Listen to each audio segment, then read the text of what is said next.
Hello, everybody. We are back from our break and we are about to invite our next guest speaker on, JT Johnson. She is a person who has written several stories for Substack and has gotten several adaptations of her stories through creepy podcasts. Some of her notable stories include The Lost Boy, Miss Marigo, and Sleepwalking. So if you would clap, clap, clap. We will now invite Miss JT Johnson on to discuss. Hello, Hi, Jess. thank you for having Hi, me Jess. on. Oh, Thank you. thank you for being here. We really appreciate your time so much. Well, thank you for So, thinking of me. yes, Of course, definitely, definitely. I'm a big fan. I'm a bigger fan of you.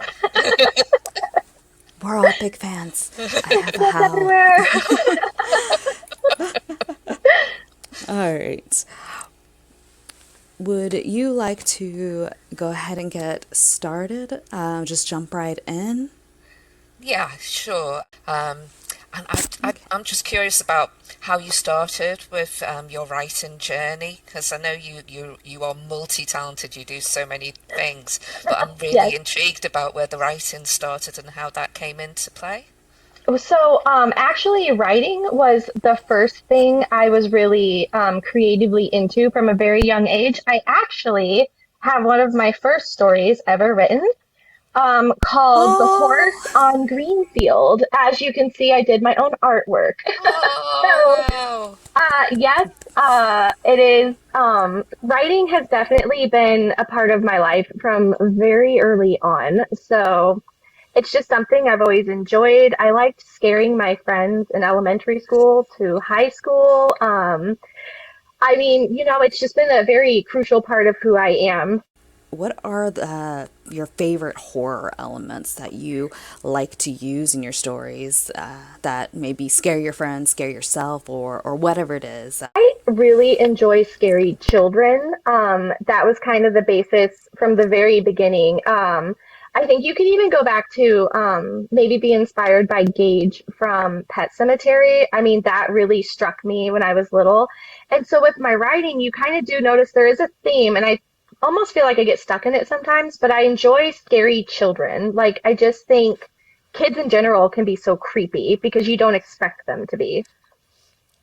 Yeah, Agreed. I that Yeah. just that's finished, yeah, I just finished Lost Boy, and yeah. the creepy children or child in that, and the children that he meets, that was very unsettling. So, Thank you. yes, that story definitely succeeded in getting that element across. Okay. One of the questions we've got is about getting advice off people, and like for you with your Substack, you had somebody pretty cool give you some advice on your amazing story, the anomaly. Yes. I was the first few days on Substack, I was just kind of poking around and I noticed his Substack because there was just some updates about a Mike Flanagan project coming up. And I went ahead and subscribed because I thought, why not? Well, he does this thing called a house call where you put a story on that you don't like, you just would love some feedback on.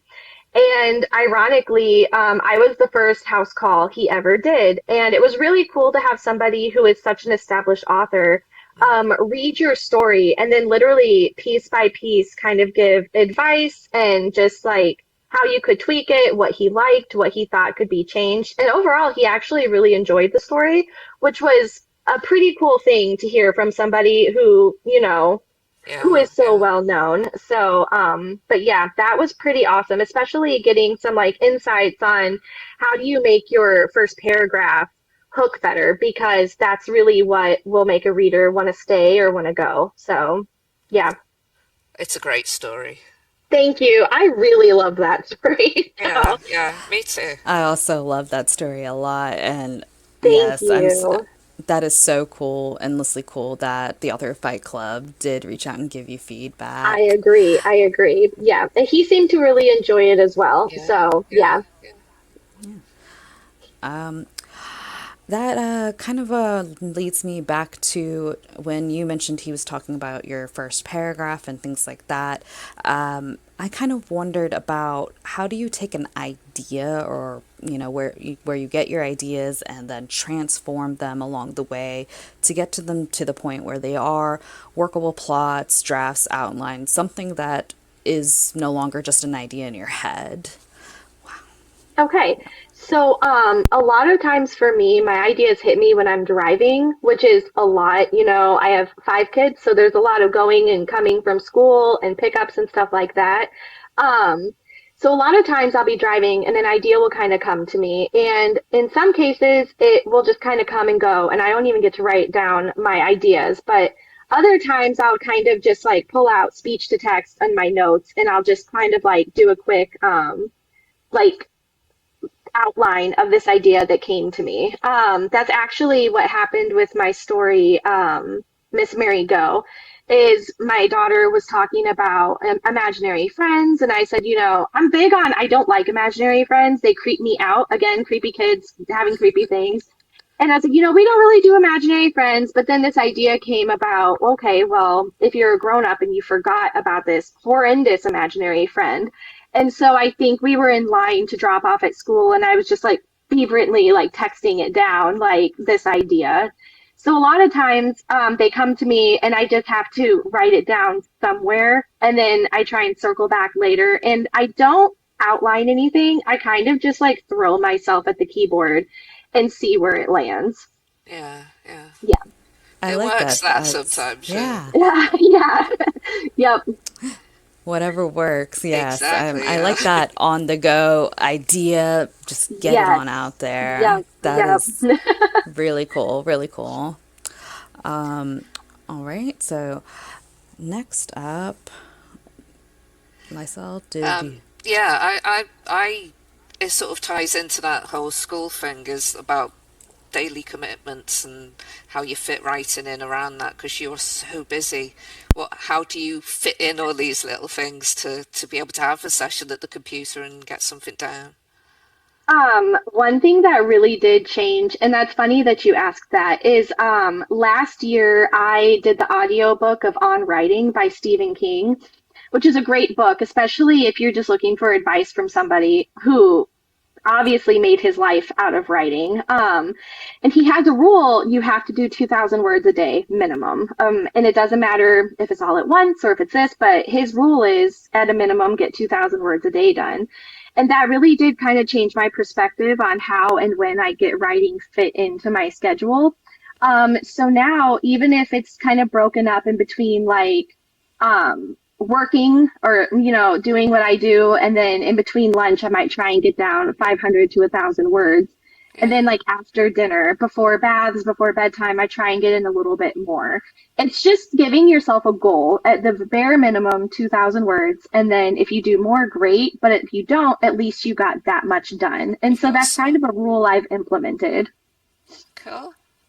Yeah. I like that. Sorry for the Yeah. word vomit. No worries. No worries.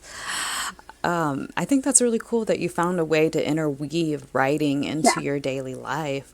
That kind of leads me to sort of ask questions about how horror is interwoven into your creativeness and not necessarily maybe just your writing, but the other creative things you do, such as, your traditional art and your plushie making.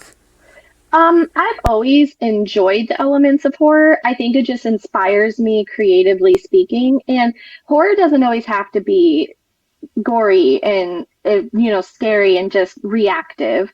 I don't know. I think there's something comforting, which is why I do tend to have some scary elements, especially with like my art dolls. It's just a part of me creatively that I mean, could probably go back to being inspired by Tim Burton or the creator of Invader Zim. Just that it's not a normal look at life. It's like things made creepier. And I just enjoy implementing that into almost everything I do. I cannot tell you how endlessly pleased I am with how that's what I've named him, a plushie I that you love have that. made. Yes, life is too It's boring to not make yes. what you make whimsical and, fantastical and a little bit spooky. So, Yeah. Yeah. Put a bit of spooky in everything. There is. There really is. Yeah. So, with writing, do you have any little quirky habits you can tell us about? Is there anything that you do that you think is a bit different? I don't know if it would be quirky. I do have a tendency to, you stumped me. Hold on, I'm thinking. I just go to my back work room and I like look outside for a minute and then I just try and just write. So I actually need to step up my game, I think. So, Well, Oh, whatever works. There is yes, it's no right or working, wrong yeah. way. yeah. I know we've touched on it a little bit already in this interview, but as mentioned, you do traditional art and you also make plushies. Can you tell me a little bit about what you enjoy about making art and how you infuse it with horror and what all of that is like? Can you share a little bit on that? Absolutely. I am a Gemini, and I feel like true to Gemini form, I have an opposite side to horror. So sometimes with the plushies, I almost feel like it's the outlet for my not super spooky ingrained side. So a lot of times when I'm making plushies, it's almost like a palate cleanser after I write a scary story, or if I've been really thinking of scary elements to add to things, or just kind of trying to mull over ideas. It is kind of nice to sit down and just if I don't want to be spooky, I can just make a cute monster or a like a lovey. Currently, like, I made this little guy. It's just a little fox lovey. And Oh. I know, I'm in love with this, but I actually made that after I finished a story I'm still kind of going over. And I kind of just needed to step away from the scary for a minute. And I was like, well, foxes and loveys, that's kind of cozy and, not very paranormally. So I feel like plushies is kind of like my spot I can step away from sometimes and just take a breath. And other times I really do like making them spooky. So every now and then you'll find some Grim Reapers, ghosts, and scary clown plushies floating around out there from me. So Th- Thank you, thank you. Um, I did have a little bit more specific question. This does relate a little bit to Lysel. I have heard tale that you did the book cover artwork for did. her book. Amazing book cover. Yes, I Thank you. have it right Oh, here. that's You so can see. pretty. I was so So, happy to get to do it too. Oh, can you tell us can't a little thank you bit enough. about the making of that and if you want to do it again or what was that like for So I you? do dabble in illustration from time to time, just when the opportunity presents itself. I've illustrated a children's book before for a friend of mine. And so when Lizelle had mentioned it, I was like more than ready to like jump at the opportunity. I love her work. I love the atmosphere her writing gives. And so when I knew I got to do it, I really enjoyed the foggy trees and the what is it called in the The background? observatory, yeah. Observatory, yes, because that is one of my personal favorite stories. So it was a real treat. And for that, I did do it during a more rainier, spooky time outside. So the atmosphere was already there. I just got to kind of throw myself into it. So, It's perfect. and I loved getting I to do love it. it. I love it. So do you think that's something you might want to do again if the opportunity I presented do itself? think so. Yes. Yep. I love getting to work on illustrations for other people's stories or helping just kind of bring an image to life when it comes to their work. It is something I really love to do. That is great. So, kind of going on from there, you do traditional art, as you mentioned, and you said that horror tends to be kind of influencing in your creative side. How much of your traditional art would you say is more horror focused? All of my art dolls I make, like my clay art dolls and stuff, those tend to lean much more into the spookier side. Which is actually, I was doing art dolls and clay sculptures before my plushies became a thing. And so I wish I don't have anything ready. I can always send pictures, but Actually, yes. a lot of it was you know, just kind of darker themed elements and stuff like that. I love doing art dolls that have a more creepy aesthetic. I just think my creative mind blooms much better with that. So, yeah.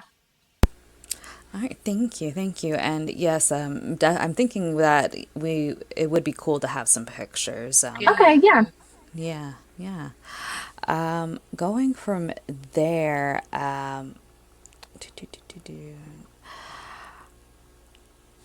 I guess I'd like to know about where do you get your ideas for your traditional 2D art?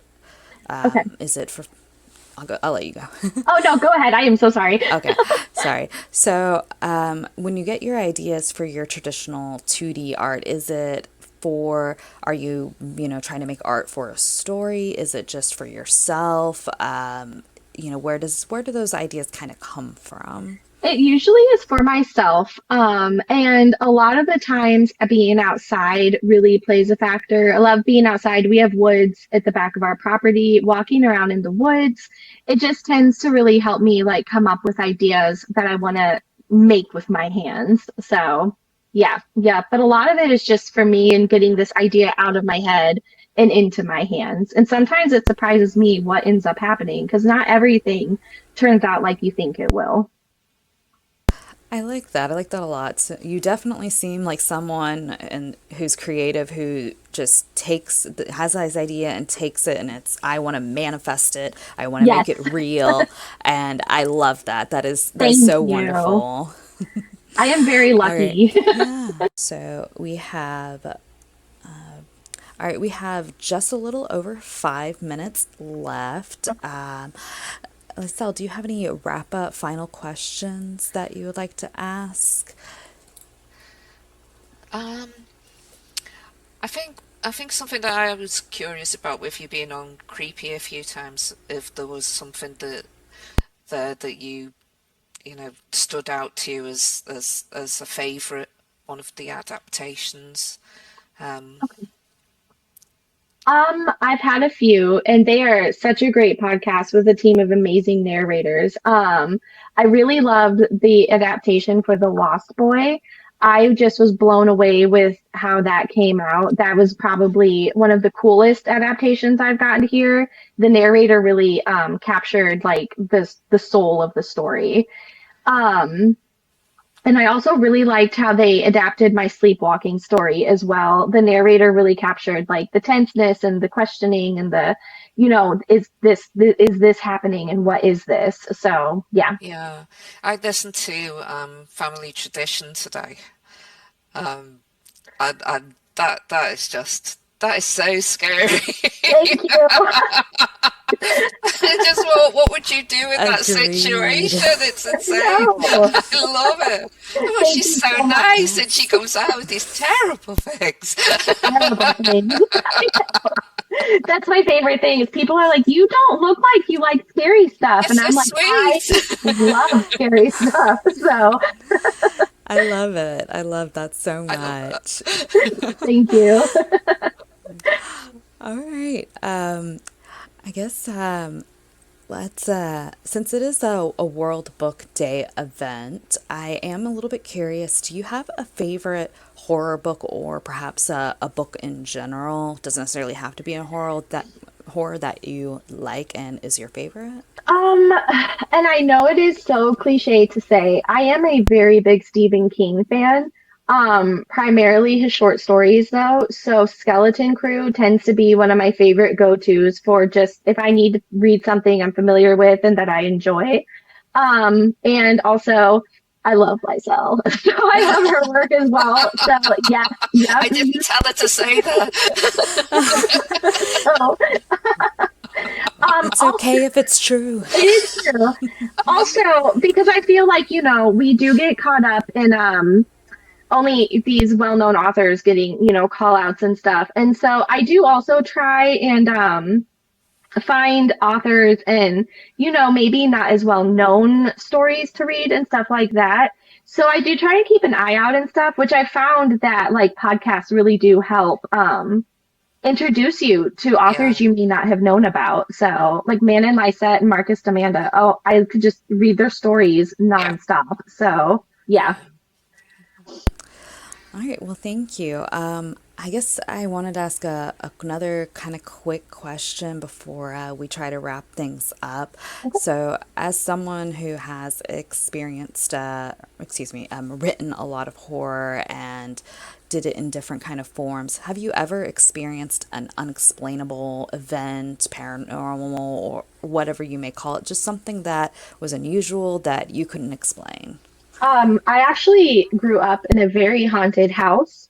We had a little girl ghost my mom called Polly Poltergeist, which is totally original. Thank you. That is really cool to grow up in a haunted house, Yes, and yes, I can imagine many things coming with that. So, definitely. to to wrap up, I guess we would like to know: do you have any current projects, plans, things that you're working on, things upcoming, sneak peeks, anything that you might want to share Anything with that you can us? send my way so I can have a Yes, little read of it, please, yes, Jess? absolutely. I have just finished up two stories. One is called Roaches. It is about basically a woman who grew up with her grandma and her mom not being a very healthy relationship. It ends in a very, it slowly builds up to a very scary event. I also am wrapping up another story about maybe how one would handle their child turning into a zombie. So, both of which I would love to send Lizelle because she is Yes, wonderful please. and helps me look at my stories and maybe it reminds me commas are important. I love that. I love Yes, that. That yeah, sounds so cool. So thank you again. And before we sign off, do you happen to have any final words for our audience? absolutely. I think that it's just important if you love horror that you just find things that give you like goosebumps and just make you feel scared at night because that is just a special feeling, especially if that's something you enjoy. Oh, Thank you. so Thank you. We true. really appreciate your time. Thank you Thank for So, you. thinking of me and having me. yes. Of All course, right. always. Thank you, Well, you have a Jess. great rest of your day You and as thank you so well. Good much. afternoon and good night. Yeah. All right. Bye. Talk to Thank you, you. Bye Jess. Bye. Bye, bye. Thank Jess. you.